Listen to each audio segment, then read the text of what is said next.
사무엘상 15장입니다. 1절 3절. 다시 사무엘이 등장하는데 그는 선지자로서 하나님 명령을 전달하기 위해 사울을 방문합니다. 사무엘은 여호와를 만군의 여호와라 부르는데 이것은 많은 군대를 거느린 여호와라는 뜻으로 거룩한 전쟁 문맥에 잘 어울리는 호칭이죠.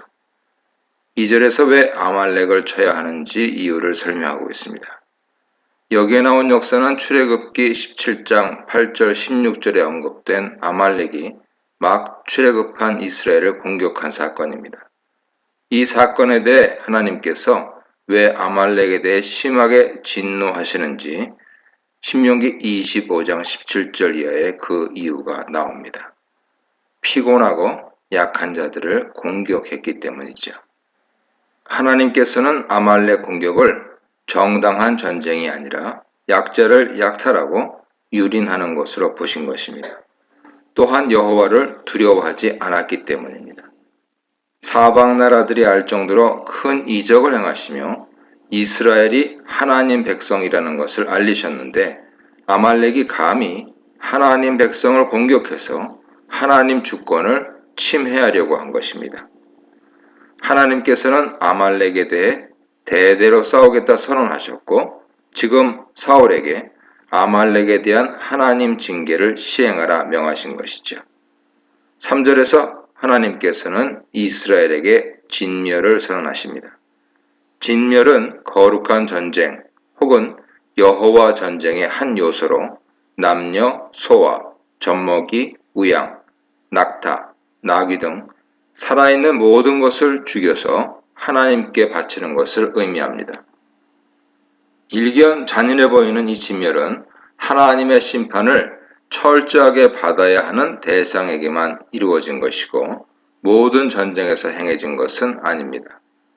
진멸 대상이 되는 전쟁은 가나안 7족속과 아말렉과의 전쟁에 한정되어 있고 나머지 민족들과의 전쟁은 사람들을 포로로 잡고 그들의 재산은 노획하는 일반적인 고대 근동 전쟁 규례를 따르고 있습니다. 그러므로 아말렉에 대한 진멸 명령은 하나님께서 사울에게 특별히 내리신 임무죠. 이것을 보면 하나님께서는 사울에게 지난 잘못들을 만회할 기회를 주신 것으로 생각됩니다. 지난번과 달리 이번 임무를 하나님 명령대로 잘 수행하면 하나님께서는 사울이 회개한 것으로 여기고 지난 잘못을 덮어주려 하셨을 것입니다. 하나님께서는 진정으로 회개하는 자들에게 가장 너그러우신 분이기 때문입니다. 4절 9절입니다.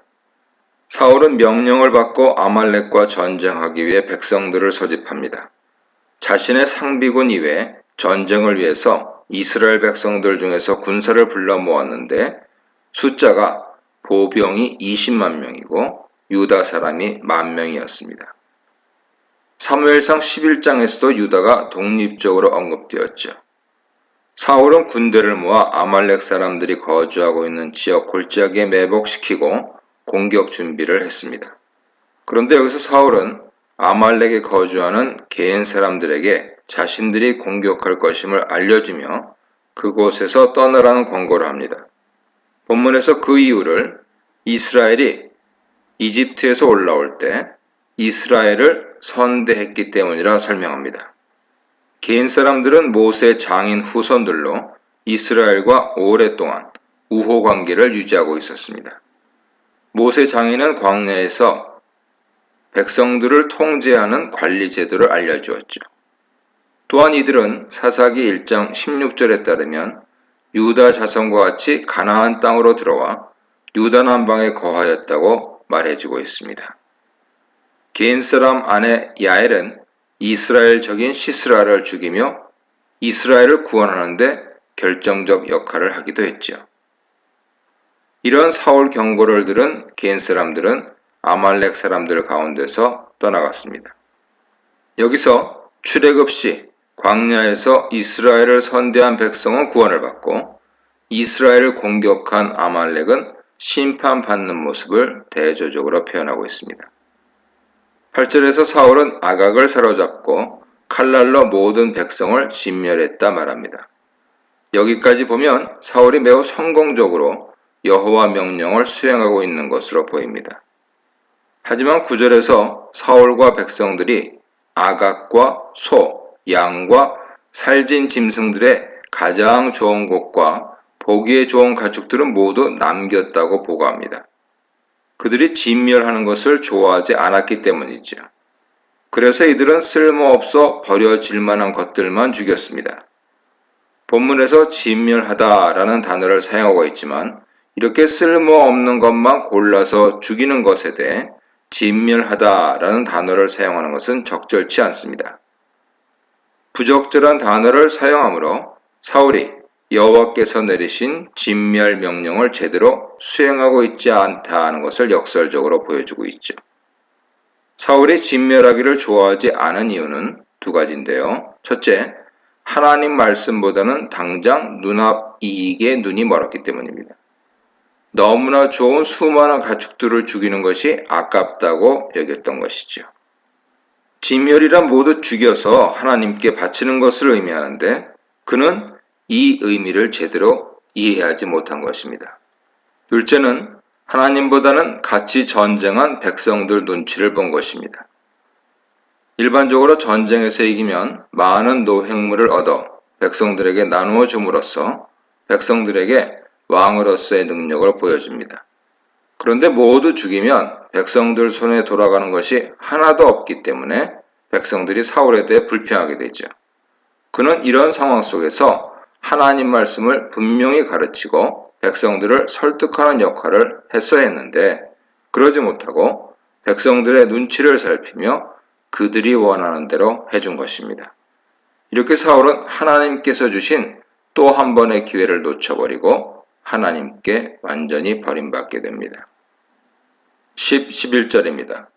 이런 사울의 모습을 본 하나님께서는 사무엘에게 나타나셔서 자신이 사울을 왕으로 삼은 것에 대해 후회한다 말씀하십니다. 이것은 신인 동용론적 표현으로 사울에 대한 하나님의 섭섭한 감정을 표현한 것이죠. 하나님께서는 아말렉을 진멸하라는 명령을 통해서 사울이 하나님께 다시 돌아올 수 있는 기회를 제공하셨지만 그는 하나님 명령을 또다시 어긴 것입니다. 이렇게 하나님께서는 우리가 죄를 지으면 바로바로 심판하시는 분이 아니라 경고하시고 또다시 기회를 주시며 우리가 회개하고 돌아오기를 기다리시는 분입니다. 이런 기회를 자꾸 놓치게 되면 결국 하나님 심판을 받을 수밖에 없지요. 하나님께서 사울을 완전히 포기하신 것을 알게 된 사무엘은 하나님의 실망스러운 마음을 이해하며 사울의 어리석은 행동에 대해 분노합니다. 이렇게도 하나님 마음을 모르고 기회를 잃어버린 사울에 대해 1차적으로 분노가 일어난 것이죠. 하지만 여기서 그치지 않고 사울의 안타까운 운명을 생각하면서 하나님께 그를 도와달라고 간절히 부르짖습니다.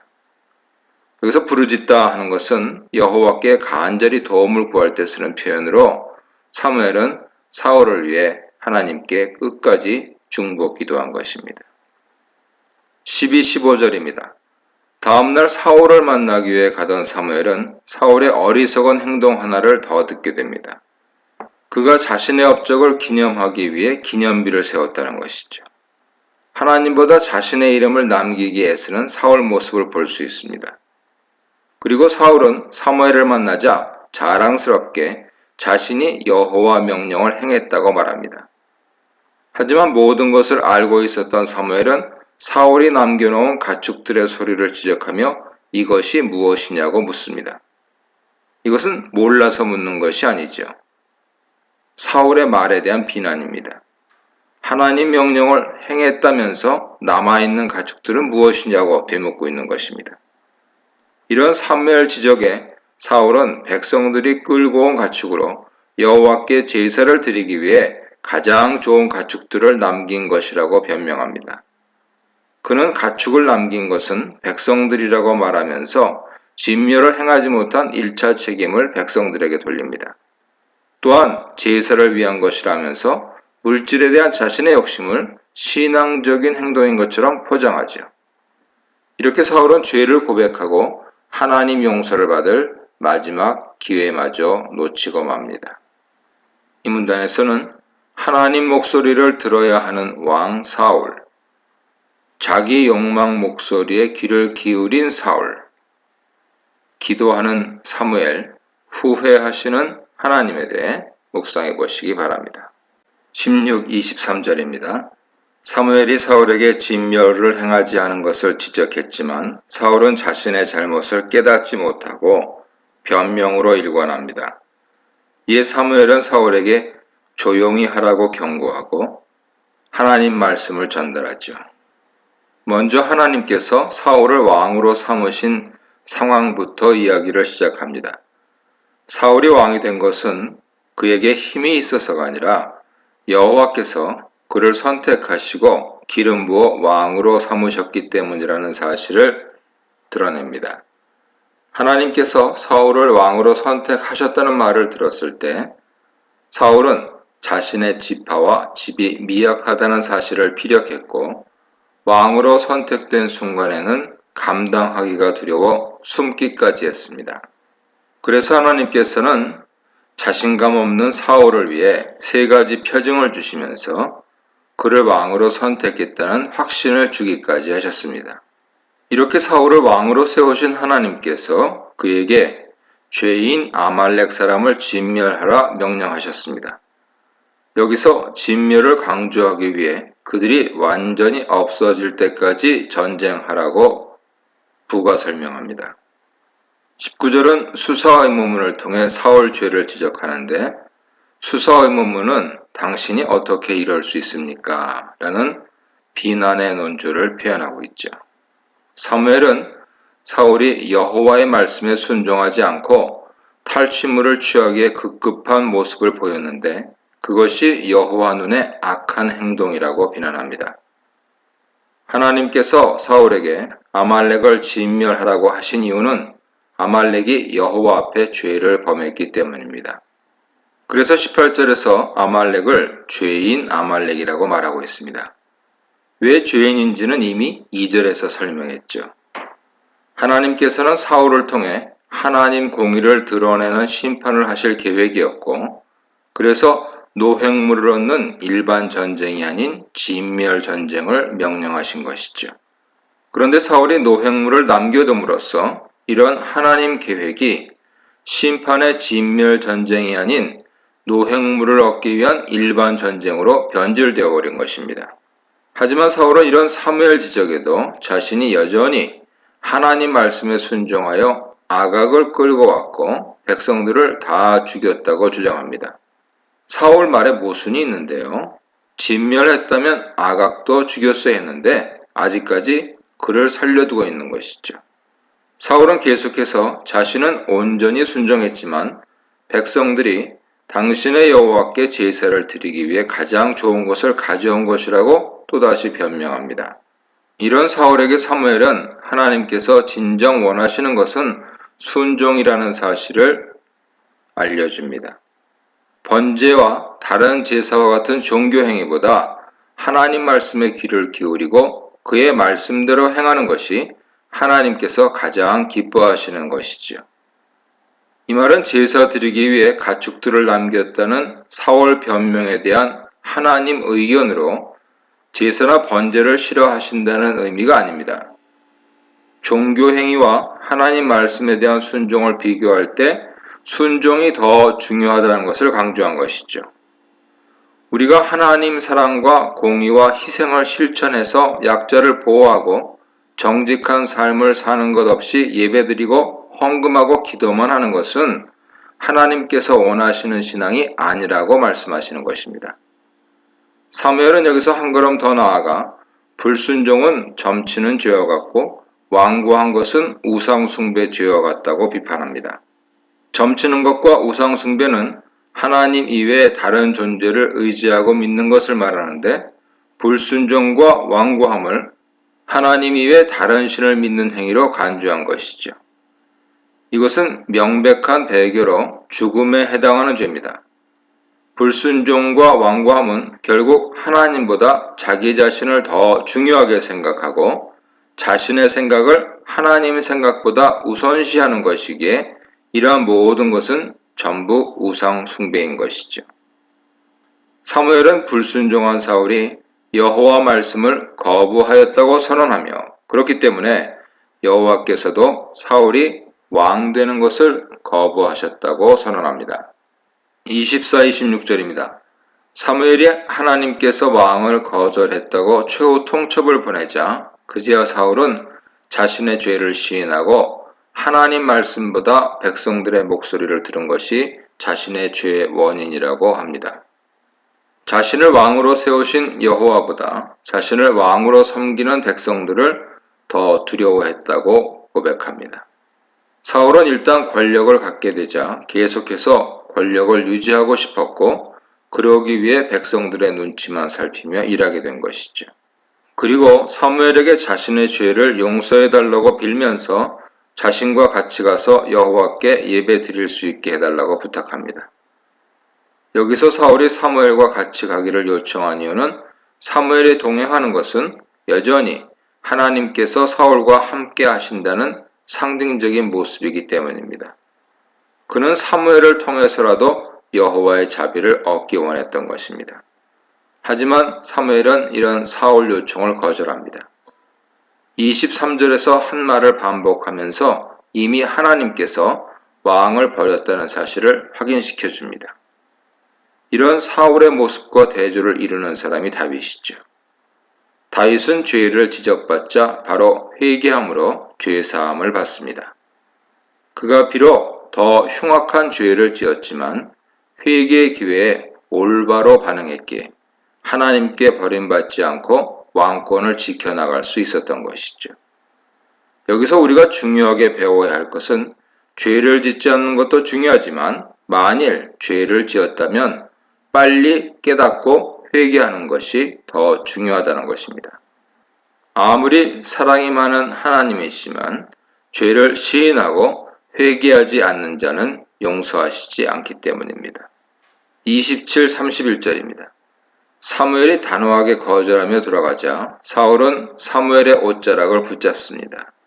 옷자락을 붙잡는다는 것은 그가 사무엘에게 간청하고 있다는 것을 의미하죠. 이때 사무엘 옷자락이 찢어져 버립니다.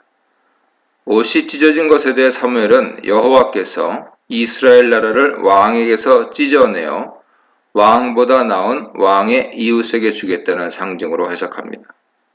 그리고 이런 하나님 결정이 결코 번복되지 않을 것임을 선언합니다. 변개함으로 번역된 단어는 11절과 35절에서 후회하다로 번역된 단어와 동일합니다.